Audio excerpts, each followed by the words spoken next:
సమూయేలు మొదటి గ్రంథంలో మనం పలుమార్లు ఒక స్త్రీని జ్ఞాపకం చేసుకున్నామండి. ఆమె హన్నా. ఆమెను మనం చదువుకున్నప్పుడు మనం ఎన్నో సందర్భాల్లో మాట్లాడుకున్నాం. మనం ఆమె గురించి ఏం మాట్లాడుకున్నాం? హన్నా గారి గురించి. ఆమె వెళ్ళింది దేవుని సన్నిధిలో, ఆమె మొర, ఆమె యొక్క ప్రార్థన, ఆ కన్నీరు దేవుని సన్నిధిలో విడిచింది, ప్రార్థన చేసింది, దేవుణ్ణి అడిగింది. ఎంతలా అడిగిందంటే దేవుణ్ణి వేడుకుంది, తన కన్నీటితో దేవుణ్ణి అడిగింది, పొందుకుంది గర్భఫలాన్ని. ఓకే, ఇక్కడ వరకు మనం ఎప్పుడు ప్రతిసారి మనం మాట్లాడుకున్నాం. మరి పొందుకున్న తర్వాత ఆమె ఎటువంటి విధంగా దేవుని దగ్గర మొక్కుబడి చేసుకున్న తర్వాత జీవించిందో తెలుసా అండి? అదే మొదటి అధ్యాయం మనం ధ్యానం చేసుకుంటే చివరి వచనాల్లో అక్కడ మనం జ్ఞాపకం చేసుకుంటే ఆమె ఒక మగబిడ్డకి జన్మనిచ్చింది. ఆయనే సమూయేలు. ఆయన్ని తీసుకెళ్ళింది. ఆమె పసి పిల్లవాడిగా ఉండగానే, పాలు మానకముందే, పాలు ఎప్పుడు మానిపిస్తామండి మనం? 6th month వచ్చిన తర్వాత పాలు పూర్తిగా మానిపించవండి. అప్పటికి కొంచెం ఫీడింగ్ ఇస్తాం. ఏమో నాకు తెలిసి ఒక 4-5 yearsకి మానిపిస్తామేమో.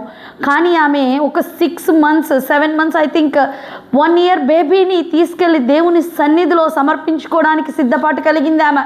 మనం జ్ఞాపకం చేసుకుంటే మరి మనం ఎటువంటి వారిగా ఉన్నాం?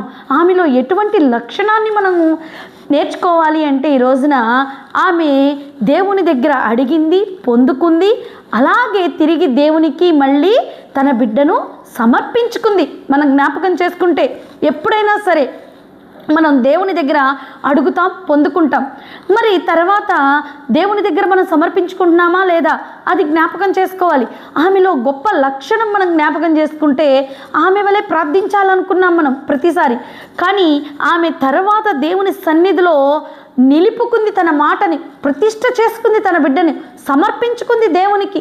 అక్కడే విడిచిపెట్టేసి దేవుని సన్నిధిలో వెళ్ళిపోయినటువంటి సందర్భం మనం జ్ఞాపకం చేసుకున్నాం. ఆమెలో ఉన్నటువంటి గొప్ప లక్షణం అది.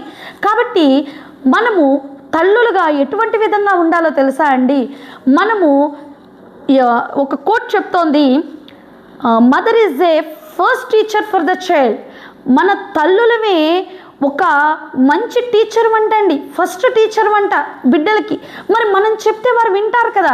ఆమె ఎలా దేవుని సన్నిధిలో తీసుకెళ్ళి విడిచిపెట్టేసి దేవునిలో పెరగమని అడిగిందో అటువంటి విధంగా మనం కూడా ఎలా ఉండాలంటేనండి, మన బిడ్డల్ని దేవుని సన్నిధికి నడిపించేవారిగా ఉండాలి. అంతేగాని మనము వారిని పక్కద్రోవు పట్టించడానికి మనం కాదండి.